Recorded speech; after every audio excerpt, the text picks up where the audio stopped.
भी फैसला करेंगे।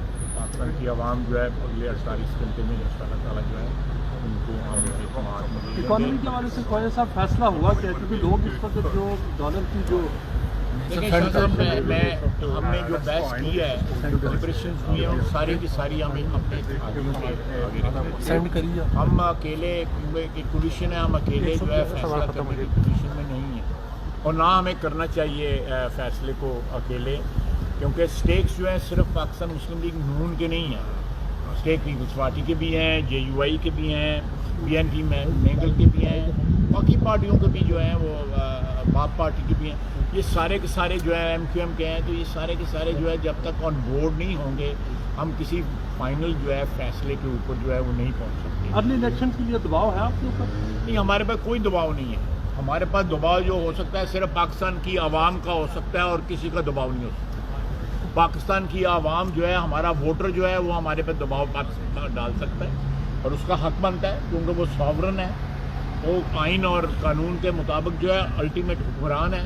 उनका दबाव जो है ज़रूर हो सकता है, और हमारा अव्वल और आखिर जो है उनका दबाव बर्दाश्त करेंगे हम, और हम किसी और का दबाव मुस्लिम लीग ने कौन से फैसले किए हैं जो पहला आपसी बताएंगे? आप वज़ीर दिफा हैं, इमरान खान साहब आज भी जलसे में जो इनडायरेक्टली आर्मी चीफ और आर्मी को निशाना बना रहे हैं, और इसके अलावा वहाँ पे आज तराने भी चले हैं और जाग उठो वतन और लाशें और गिराने की बात हो रही है, आज के जलसे में ये चल रहा है। तो क्या आप समझते हैं कि इमरान खान इतनी खुली छुट्टी आप दे रहे हैं कि वो आम लोगों को इस तरह भड़का सके? आज जलसों में ये बाकायदा तराने चले हैं कि लाशें गिराने का वक्त आ गया। देखें, ये सारी बातें जो हैं एक बात साबित करती हैं कि इमरान खान को जिस हाथ ने खिलाया उसने उसी हाथ को काटा, और उसने किसी बंदे से या किसी से भी, मैं सिर्फ बंदा नहीं कहूँगा, किसी से भी जो है ना उसने वफा नहीं की।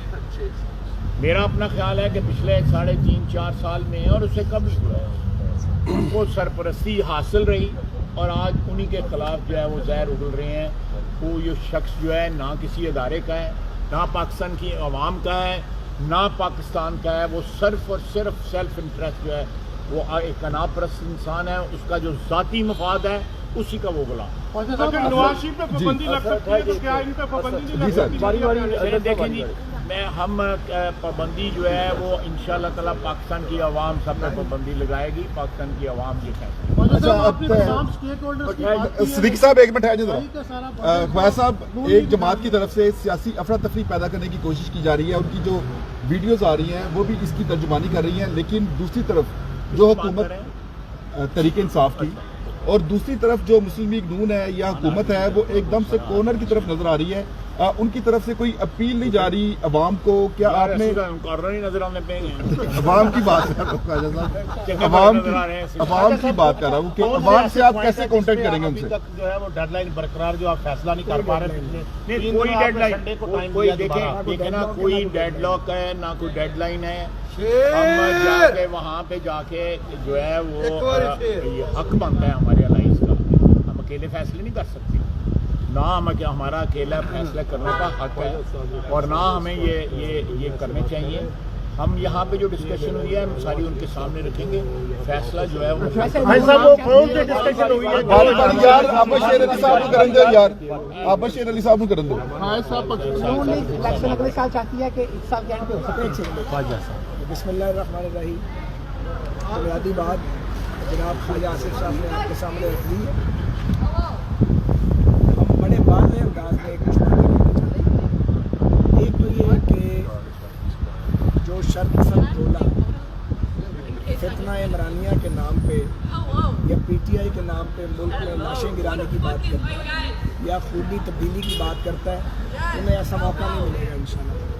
पाकिस्तान पुरअमन रहेगा और पाकिस्तान में बदअमनी फैलाने का कोई मौका इमरान खान और उसके सपोर्टर्स को नहीं मिलेगा। ये बात बड़ी वाज़ेह है, और इसका तरीक़ाकार क्या होगा ये चंद दिन में सामने आएगा।